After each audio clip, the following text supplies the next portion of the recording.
Minister, we'll start with Mr. Barrett for 6 minutes, please. New documents reported in Politico today reveal that Tom Clark lied during his appearance before this committee. We know that he personally complained that his taxpayer-funded residence wasn't up to his standards because it didn't have a luxury kitchen or the perfect floor plan. And after Tom Clark complained, Justin Trudeau rewarded his friend and media pal with a new luxury condo at 4 times the cost to taxpayers. So to Canadians who are watching, Justin Trudeau and Tom Clark fleeced the taxpayers, and they tried to cover it up. So, Minister, do you think it's appropriate for Justin Trudeau to have awarded his media pal, Tom Clark, with such a flagrant waste of tax dollars, especially during this cost of living crisis that we're facing? So, before you interrupt me, because I know, Michael, that's a strategy you use, I really think that there are 3 things. First, I think that, Canadians are getting good value for money because there will be $7 million in Canadian taxpayers' savings. Second, the process was respected at all times. And thirdly, I profoundly believe that more than ever, as we're going through, the American people are going through an important election today, we need to invest in our presence in the U.S. So I really hope, Michael, that you agree with me, because I know your riding is next to the U.S. and you have 2 bridges that permit fantastic workers going through it, truck drivers exporting and importing millions of dollars That was sufficient every time day for you to not answer the between question, Canada Minister. and U.S. So I've answered your question. Is it common for your department to spend nearly $10 million on luxury condos without you personally approving? So first and foremost, to answer your question, this was not a political decision because it was an operational decision. And you had numerous people, officials of mine, that came to see you and said that. So these are the facts, and I really hope that you can... When did you approve the $9 million this is again luxury the condo strategy that Michael uses, which is to interrupt Tom me. Clark. Michael, can you just stop? I'll just finish. So, I promise it won't be long. I just want to finish my sentence. Point of order, Chair. Yep. Mr. Barrett? Okay.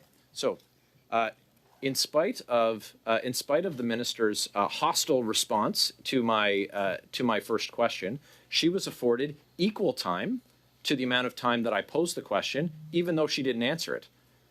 I asked a second question, and she was afforded equal amount of time to the length of the question, and she was able to do with that what she wished. Now, if the minister wants to interrupt me, that, of course, is not in order at this committee. So, Chair, could you please provide clarification to the minister that she will be afforded the same amount of time to respond as the amount of time that I posed the question? Actually, it has been the practice of this committee that it is the member's time.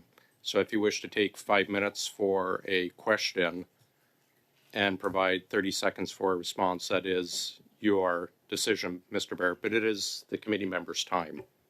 Go ahead, sir. You first learn about the $9 million New York City condo on Billionaires Row for Justin Trudeau's media buddy, Tom Clark? What was the date? So first and foremost, I must say that this was not a political decision, so I learned it through the media. And at the same time, I made sure that all rules was respected, and that's the case in this case. We didn't get a date from the minister. The story broke on July the 12th, and I have an email from your former chief of staff dated on June 17th that says, thanks for the briefing note of the issue. The decision to sell and purchase a new residence seems like the logical step to take in this instance. Did you meet with your chief of staff between June 17th and July 12th? So I must say that, of course, the department informed my chief of staff once the decision was taken because, of course, it was not a political decision. Chief. So many times per day, Michael. And you know what? So it's good news because there's so many things happening. This is flagrant malpractice. I'm sorry, I'm speaking. And your time is up. This is flagrant malpractice for you as a minister to just completely ignore. Kelly, I'm sorry. I'm going to interrupt. I understand you're in the same party, both. But at the same time, I'm going to interrupt everyone here. I have the floor. A couple things. It is the tradition in this committee, we use our last names out of kind of a sign of respect, but it is the members' time. I would ask, you'll have, I'm sure, an opportunity to perhaps get some of your points across to other questions, but it is the members' time. We ask that you allow Mr. Barrett to speak and provide answers. How much time do you have? We're at 3:44, so you have 2 minutes and 15 seconds, Mr. Barrett. So, Minister, in the June 17th memo to your Chief of Staff, it says Tom Clark approved the $9 million condo and it was instrumental in the purchase. With hindsight, do you wish that your Chief of Staff had got your personal sign-off on this if you claim that you did not, in fact, know about it? So, Michael, no. Why? Because you've already answered. You have already asked me the question, and I've already answered. So this was a decision that, according to Treasury Board rules, had to go through the department, and therefore no These are political Treasury Board involvement. rules that your government changed. Of course, you raised the limit just in time to, of course, buy this luxury condo for Justin Trudeau's buddy Tom I'm sorry, Clark. but that's false. Now, that was done in 2019. Now, right, your cabinet made the change, Minister. So you're the one who made the change just in time to be able to make this purchase so that you could say you didn't hear anything and you didn't say anything. That's How false many also. heads of mission have been, quote, instrumental in purchasing luxury condos? So this is a decision that is always taken by the department. And so I know that you've been doing character assassination against Tom Clark, and that's really sad because when you don't have your facts straight, usually what you do, what's really you resort to personal What's really attacks. sad, Minister, is that Canadians are struggling just to get by, lined up at food banks in record numbers, and you seem to have checked out on any accountability that you should be exercising in your role as minister. And we see that instead of helping Canadians, you're helping well-connected Liberal insiders. So I think I have just about a minute left. And I have to know, because the claim from your officials was that this was going to be a great deal. Canadians were going to save all kinds of money and that they had sold the previous condo. We heard that this was the case. So if you could tell Canadians now, how much was the check that the Receiver General received for the sale of the former residence that justified the purchase of this $9 million condo? How much did you sell the previous residence for? So we are convinced that we'll make sure that we have $7 million back for Canadian taxpayers because I think it is a good value for money transaction. It is a transaction that is actually Minister, well supported. is that the check and has, I'm sorry, you haven't I'm received, still speaking. you haven't received a check. So, and you've spoken for a long time. It's not a question. You haven't it's actually received a a check. rant. I'm You haven't afraid we are out received of a check. time. Both Canadians are out of pocket millions. Nola. Mr.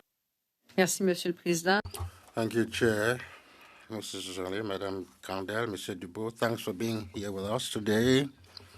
I strongly doubt that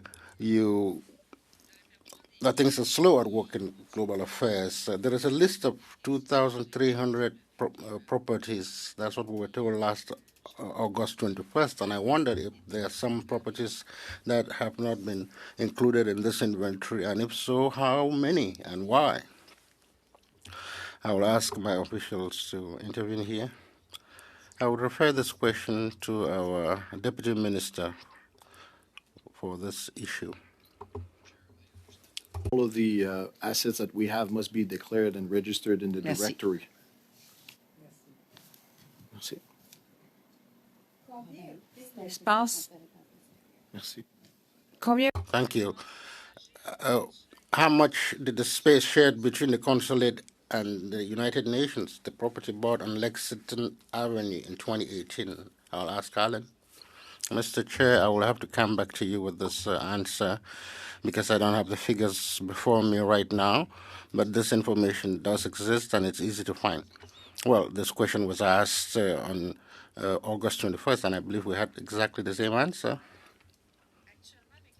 Currently, with the new residents, there is no taxes paid under the Vienna Convention. That's what I understand. The Vienna Convention was implemented when exactly? And secondly, why did it not apply to the former residents? Why is it a novelty right now? Thank you, Joly.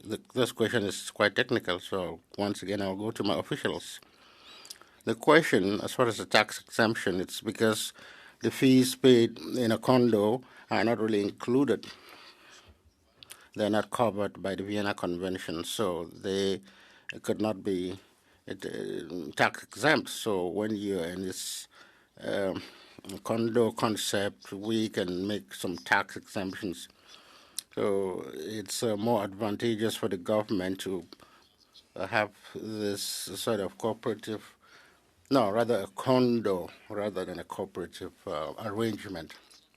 So I understand that under the Vienna Convention, cooperatives are not tax exempt. Thank you.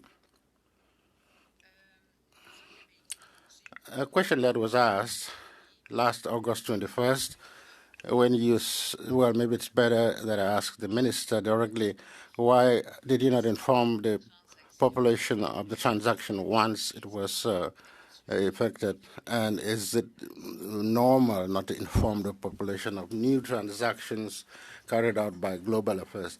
Yes, that's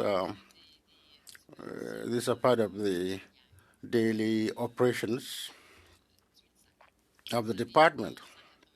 We have 182 missions across the world in 112 countries with thousands of employees at global affairs. So there are some real estate transactions that are carried out by the department every day, every week. And so the population is not informed. The people are not informed. That's what I understand, because the people are in the dark on these daily operations. Yes, that's why I said real estate management should be carried out properly. There are rules in place, and these rules are enforced by the Treasury Board. My expectations within the ministry is that these rules be followed. Their work has to be clearly defined. The Quebecers and Canadian taxpayers should have value for their money. A taxpayer who would like to see the transactions that are carried out by Global Affairs Canada is somewhere they could go obtain this information without seeking special access. Is there transparency? Yes, the rules that apply are clearly defined. Laws linked to transparency. There are certain processes linked to the ATIP. So you have to make an access to information application. There is no website which would promote transparency in terms of the transactions carried out by Global Affairs. Yes, that's my understanding. Maybe there are other pieces of information that Sandra or Robin could add. Mr. Chair, as all the assets that are bought or sold by the government, they have to be included in the real estate inventory. That information should be available there. Thank you. Madam Tatasol, Controller General, on August 21st, 2024, said that we must make sure that we have a fair and open transaction. So concretely, what does that really mean when you say have a fair and open transaction? It's fair to whom and about what? What is this really about? Il faut bien entendu que les contribuables canadiens. The Canadian taxpayers, we have to make sure that they have value for their money, and we must understand that everything is done in full transparency for